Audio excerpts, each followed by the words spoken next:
What's popping my pimples? Welcome back to Wallace Prodder and the Probabler Stone. Have you ever been just minding your own business, only to be jump scared by Sonic the Hedgehog? Well, you're not alone. There have been so many Sonic cameos throughout pop culture.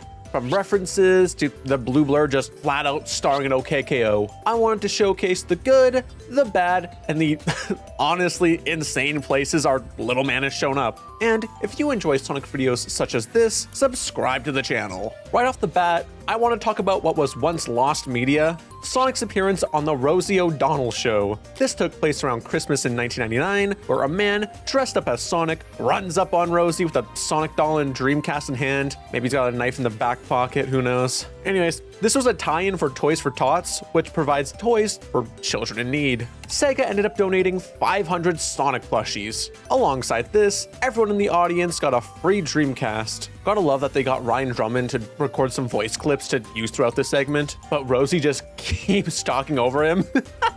Thank you for being here. Thank you, Quiet, Rosie. let me finish the show. All right. When it comes to Sonic's appearances on talk shows, this one is definitely one of the nicer ones, as the only other appearance of note was on Conan during a monologue around the whole ugly Sonic debacle, where Conan brings out the redesigned Sonic before we got the official one that we have now. The whole joke being like that one Ween song where Sonic is just waving his dick in the wind. Bro, that thing could kill somebody.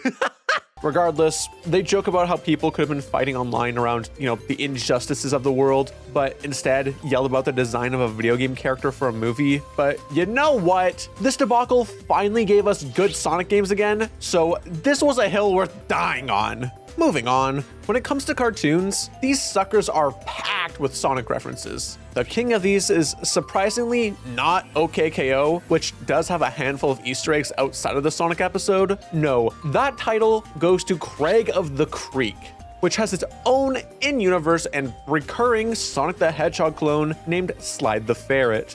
Seriously, this character appears in like 10 separate episodes, whether it be a poster in Craig's room to more obvious nods like when Craig dresses up as Slide and hits the Sonic Adventure pose, or when they straight up recreate the Sonic Adventure 2 battle box art, but with, wait for it, Slide Adventure 2 battle. Oh my goodness. Honestly, I feel as though I need to do my homework and watch Craig of the Creek. I caught it once on one of those airplanes that have like the satellite TV built in. I unknowingly watched the last episode.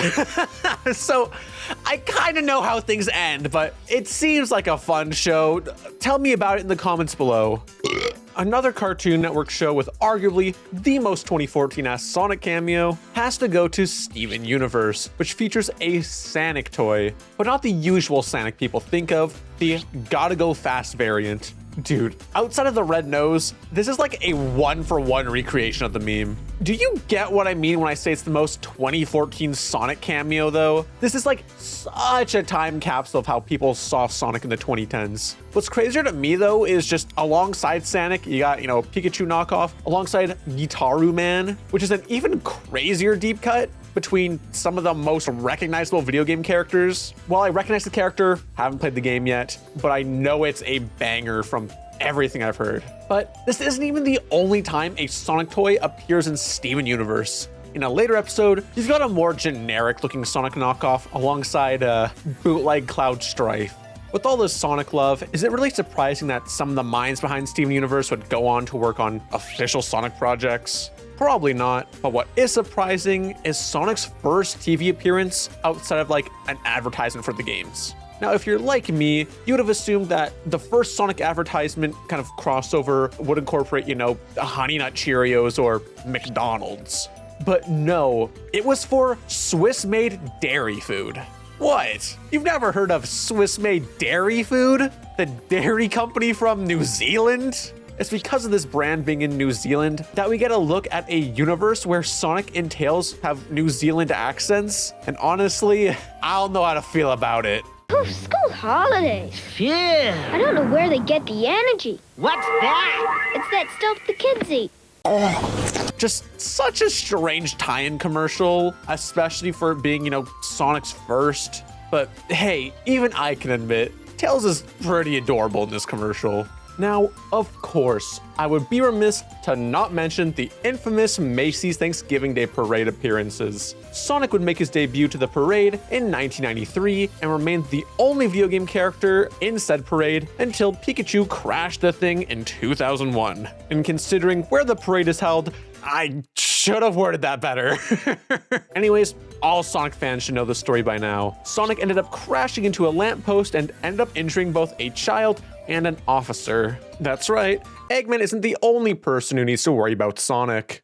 Regardless, it was only one of 2 balloons to crash that year. Unfortunate, though he was allowed to come back into the parade in the following year and stayed strong until 1997, where he left the parade. Fortunately, Sonic would return to the parade from 2011 to 2013, donning his modern version. Then he'd come back a 3rd time in 2021 to celebrate the 30th anniversary of the franchise. Funnily enough, in the show Mega's XLR, they too have a Sonic-looking float at their Thanksgiving Day parade, though no children or cops were harmed in this version. Whether that's a good or bad thing is entirely up to you though. Another interesting crossover would be Sonic's appearance at multiple F1 events in 1993. Sega would sponsor the European Grand Prix alongside the Williams Formula 1 race team that same year. During this time, Sega's logo could be seen everywhere from billboards to the podium backdrop. I bring this up because you had the racer Ayrton Senna photographed in front of one of these backdrops holding a Sonic trophy at the end of the race. Though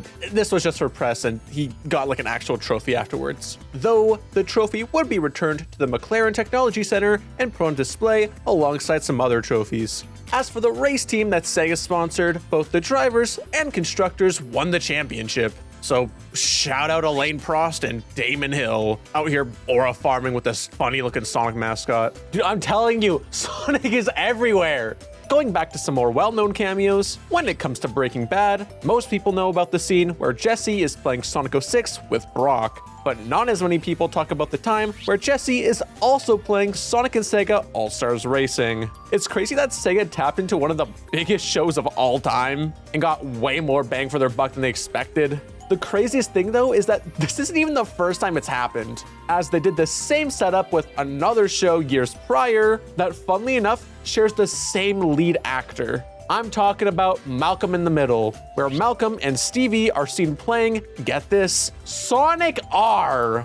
Mind you, this aired when the Dreamcast was already out in America for over a year. Who is benefiting from this? Because it sure wasn't Sega. I realize Malcolm in the Middle may be before some of my viewers' time, so let's look at some web series that have referenced Sonic, because Helva Boss has an honestly pretty well done Easter egg, where a bunch of characters are lining up to read like an assassination job flyer, and one of the characters is rocking an Ow the Edge shirt. Listen, love or hate Vivzy Pop, you gotta admit, this is like the most fitting Sonic Easter egg that she could have put into this. You then got Ed's World with Fun Dead, where a background character is rocking a blue mohawk with a Sonic-looking ring shirt that says Fast Now. Side note, it's honestly crazy to me that over a decade since Ed's passing, and years since the end of Ed's World Legacy, the show is still being kept alive somewhat. Very impressive. Then, of course, I would be a fool not to mention Alice Mark's show, Catching Up, where in the pilot, a Sonic lookalike can be seen just shoving Clay and Rob aside. Beast mode, man.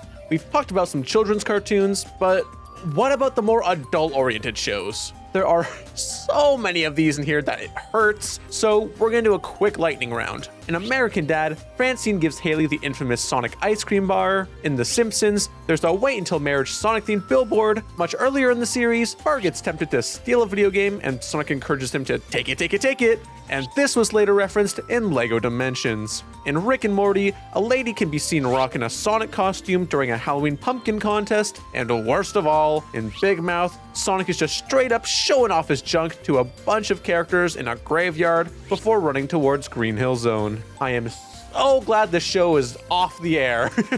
But what's your favorite Sonic cameo? Did I miss any?